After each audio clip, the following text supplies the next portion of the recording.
students. How are you all? I hope you are happy and healthy and studying also.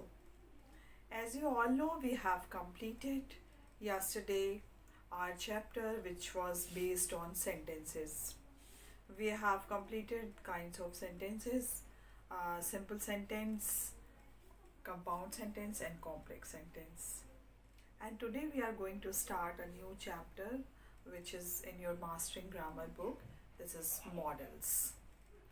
So first of all, before going to start this chapter, we should know what are models and where it is coming from.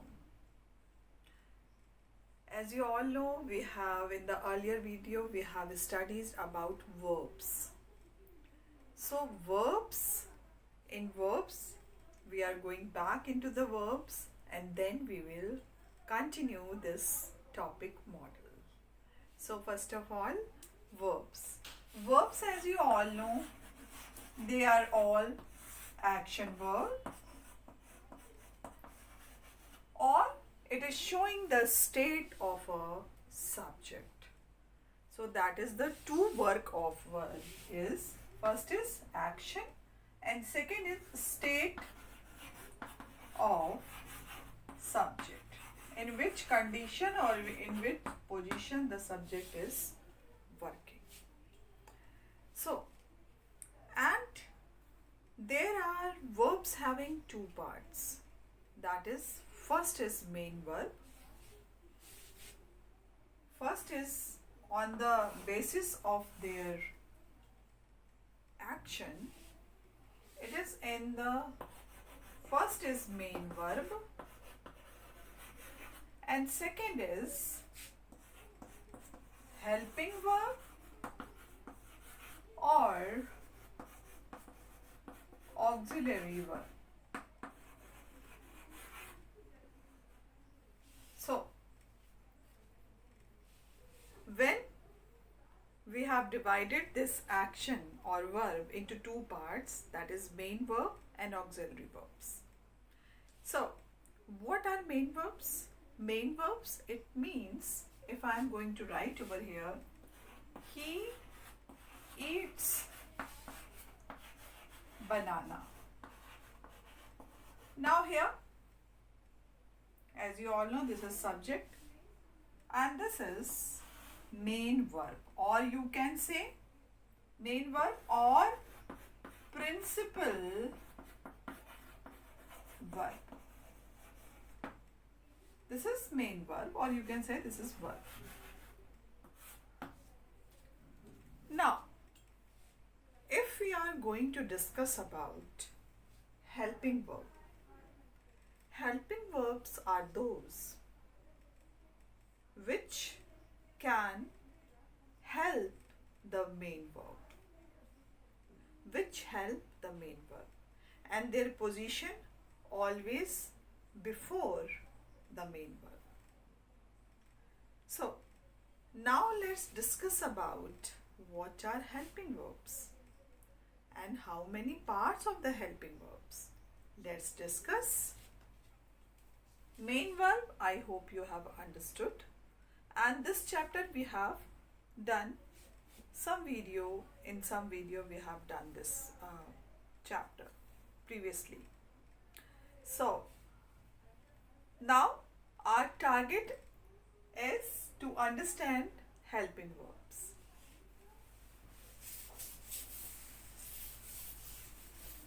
Now here helping verbs or auxiliary verbs, both are same, only helping verb or auxiliary verbs. Now it's having a two part. First is primary auxiliary verb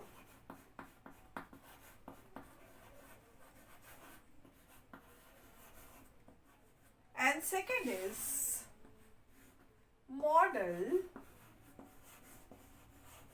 model auxiliary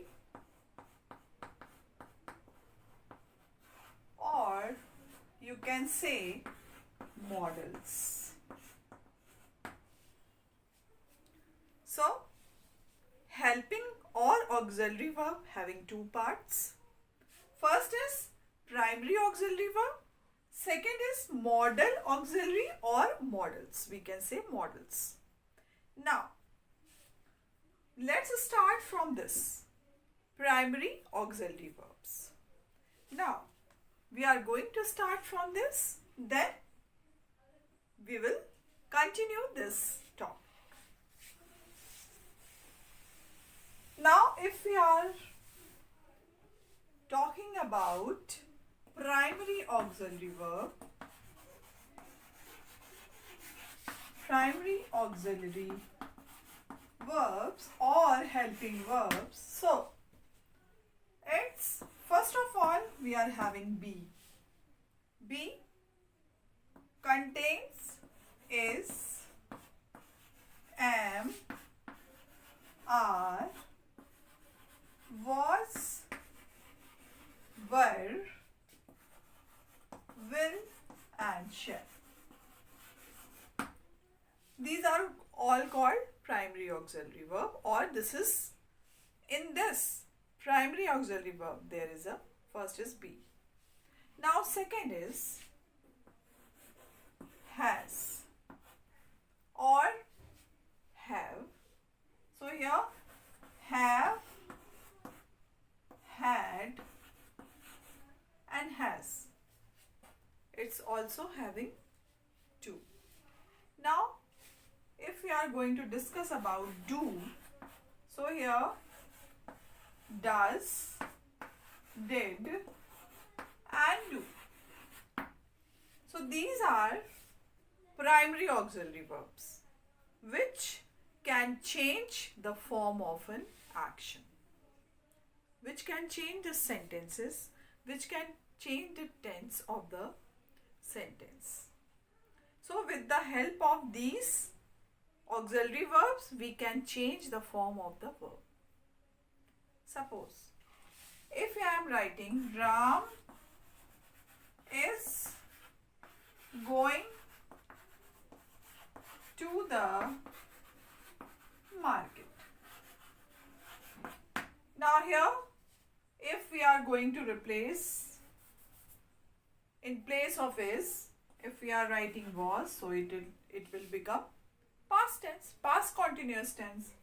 If I'll be write will be, so this sentence we can say this is past tense, this is future tense. Past tense we have done, this is future tense.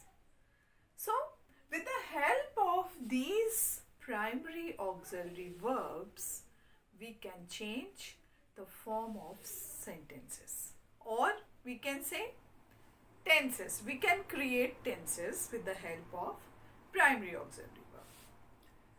Now if we are coming to the has and have, has, have and had are showing the completeness, or you can say whenever we are supposed to use perfect tenses, we should use have, has and had. As you all know, has, have or had is showing the possession also. It is showing the ownership. If I'm going to tell you I have a pen, so this is you can say it is my ownership or my possession on my pen. So whatever we are keeping, that time we are supposed to use has, have and had. But maximum, or you can say in present perfect tense, past perfect tense, we are supposed to use has, have and had. So this shows perfectness. Now we are moving to the do, does and did. This is also very helpful to making sentences in interrogative or negative. In both sentences we should use do, does and did. Do and does we are using in the present tense, and did we are supposed to use in the past tense. So this primary auxiliary verbs are very important, or they are playing an important role in making sentences into different kind of the tenses. Or you can say it shows time, it can create a time of any sentence.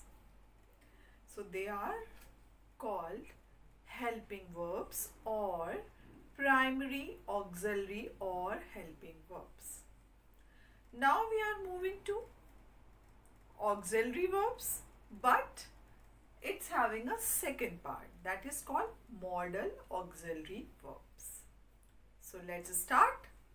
What are modal auxiliary verbs and how it is helpful in English grammar? So we are coming to the topic modals. So that I hope it is clear to you that we have talked about verbs. What are verbs? Verbs are action words. Now we have discussed about main verb and auxiliary verbs.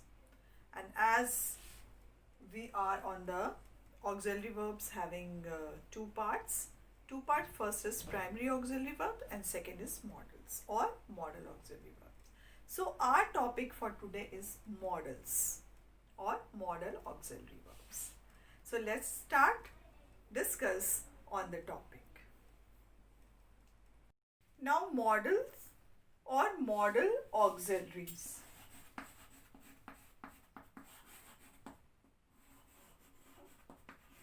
Auxiliaries are both same. So don't get confused in modals or modal auxiliaries. So both are same. And these are used before an ordinary verb. And they shows obligation, request, possibility, suggestions. And these are all things these modals can express. So, and they indicates the mood of a sentence also. So, they are playing very important role for making a sentence of obligation, a sentence of request, a sentence of possibility, and a sentence of suggestions. These type of the sentences can be made with the help of modals and modal auxiliaries. So first of all, I am going to write the definition of modal auxiliaries or modals. So let's start. Modals, auxiliaries or modals are verbs which are used before ordinary verbs to express possibility,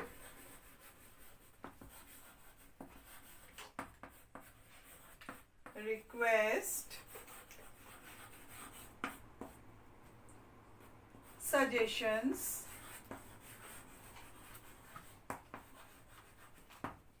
and obligation,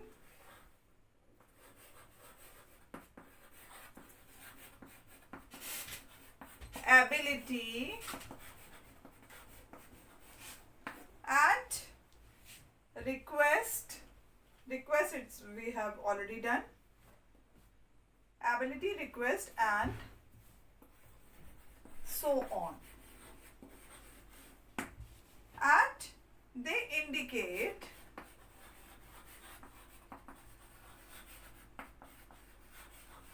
the attitude,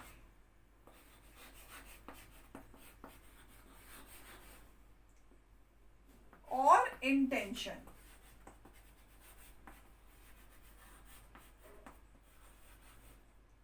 and mood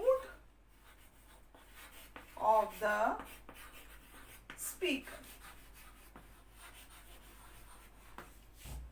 So this is the definition of auxiliary models. First of all, they are the verbs and which are used before ordinary verbs. They are used before ordinary verbs. Suppose he can read. So read is an ordinary verb, or you can say the main verb. So, but it is placed before a main verb or verb, and it will give a mood of to the speaker, or you can say the subject. He can read. It means it's giving the possibility of that person. He can read. There is a possibility. So, ability, or you can say the ability. So here, which are used before ordinary verbs to express possibility, request, suggestions, obligation, ability, and so on. So these are the expression done by the help of auxiliary models or models. Now they indicate the attitude, intention, and mood of the speaker. These three things will be expressed by these auxiliary models. So that we always keep in mind that these auxiliary models are used to express possibility, request, ability, obligation, and suggestions, and so on. These are the feelings, or these are the emotions can be expressed by these models. Now, we are moving that how many models are there. So, let's start. Now, if we are going to divide these model auxiliaries in the past and the present tense, not on the basis of their work, but first of all we just discuss how to use. Before going to discuss their uses in the different kind, or you can say in the possibility or obligation, which kind of the models will be used, that we are going to discuss later. First of all, we just divide into present or past tense in a simple way. Now here, in present tense, it will become could. Past tense, this is present tense can, and here could. So this is present and this is past. Past form of these models.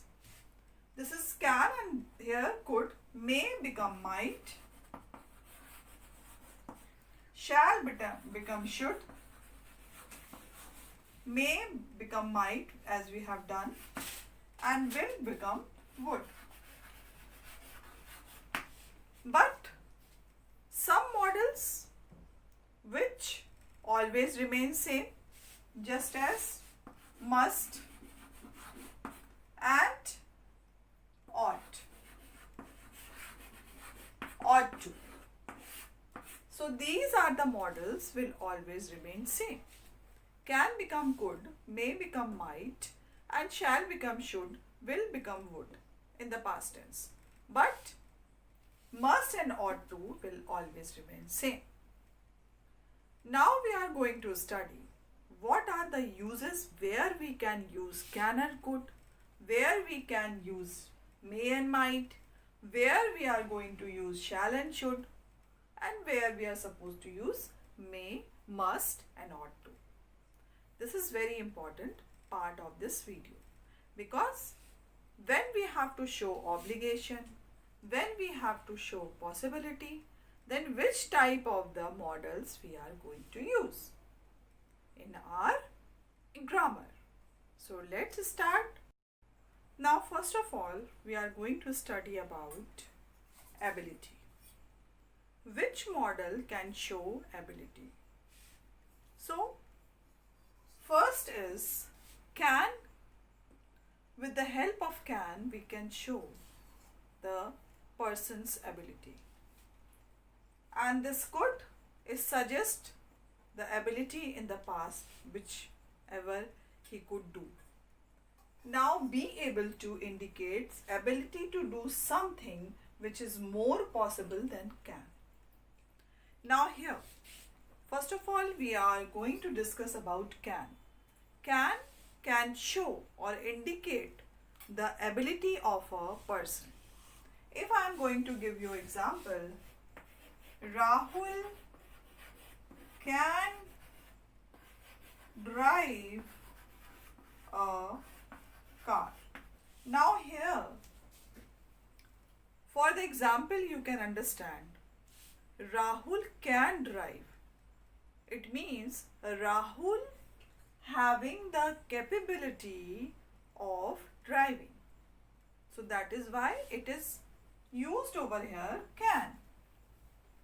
Rahul can capable to drive a car. It's showing the ability of Rahul. Rahul can drive a car. Now, if I am going to give you next example for the could. So, Rahul could walk fast in July. Now here we are talking about past. That is why this is also showing the capacity or ability of a person or anything. But Rahul could walk fast in July. So that was past. But here, as we have discussed earlier, that the past tense of the can is could. So here, suggest ability in the past.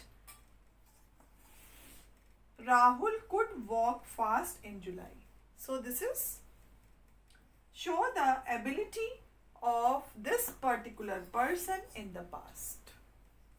Now, if we are going to discuss about be able to.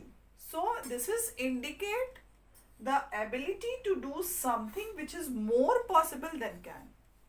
So this is showing the capability is more possible than can. Now here he was able to write with both hands. So it is mean it's showing the ability of that person. So it is more possible than can. That is why it is used over here be able to.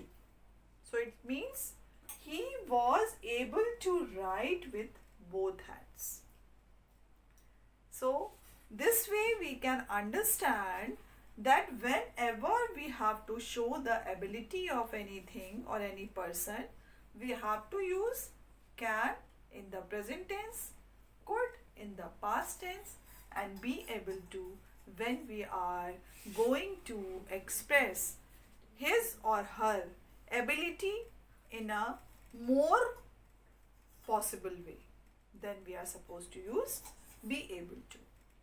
So this chart, we just take a screenshot and learn it. Now we are moving to next. Now after learning the uses of can and could and be able to, we are going to solve some exercises on the basis of that. So this exercise you can find on page number 88 in your Cardova publication Mastering Grammar book. Take out your book, all of you, and this is page number 88, and we are going to solve this exercise because we have learned that can, could and be able to. This is exercise number A. Fill in the blanks using can, could or be able. Now, this is exercise number A.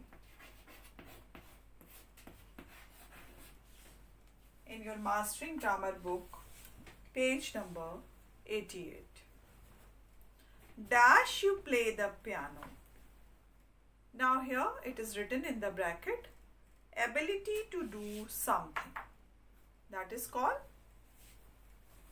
why we are going to use in first can. So, can you play the piano? In second, when I was young, I dash climb stairs easily. Now in bracket it is written ability in the past. So we are going to use could. So when I was young, I could climb stairs daily. Now third, we dash buy the movie CD rather than stand in the queue for the movie tickets. General ability. So here we can write could, because here the general ability. So we could buy the movie CD rather than stand in the queue for the movie tickets. Now, for even though our car broke down, we dash reach home on time. Again, we have to write in the general ability. So, in general ability, whether it is past or present, we can use could. So, now in 4, it is general ability. Again, we are using could. Now, even though our car broke down, we could reach home on time. Now we are moving to number 5. As a child, she dash paint well. Ability in the past. So, in number 5, we are going to write could.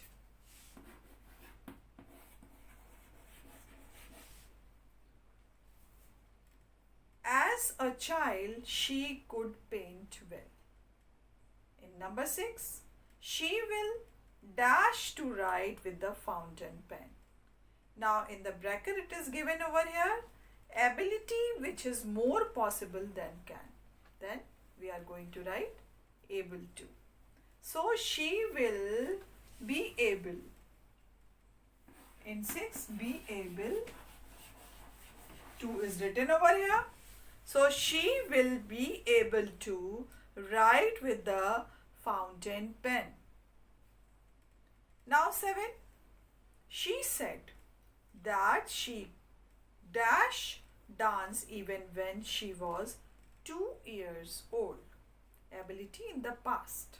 So we are going to write over here in number 7 could. So she said that she could dance even when she was 2 years old. Now in number 8, as a young man, my grandfather dash swim really fast. Ability in the past. So in number 8, we are going to write could.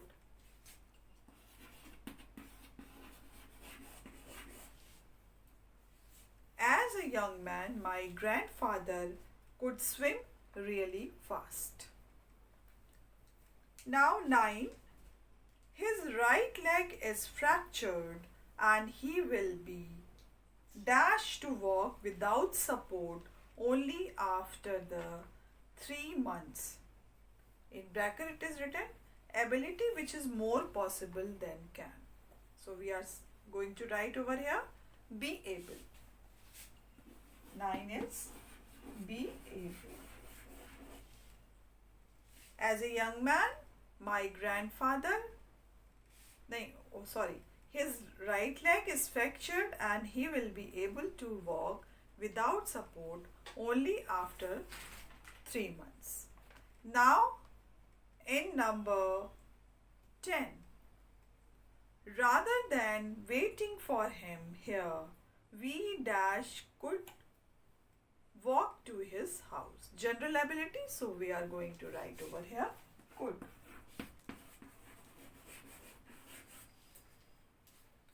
rather than waiting for him, here we could walk to his house. So here we have shown general ability. So this way we have completed this exercise. This is exercise number A we have completed, which is based on can, could and be able to. This we have understood how we are going to write, how we are going to use can, could and be able to to show or express the ability. Whenever we want to show the ability of a person or thing, so we are supposed to write can in the present tense, could in the past tense and be able to when it is more possible than can. So this way we have completed this exercise on the basis of that, and we will be continuing this chapter in the next video also, because we have to learn more about modals. So as you all know, modals are auxiliary verbs. So this is the chapter we have to study in the next video also. So till then, revise this. We will meet again. Bye-bye and take care.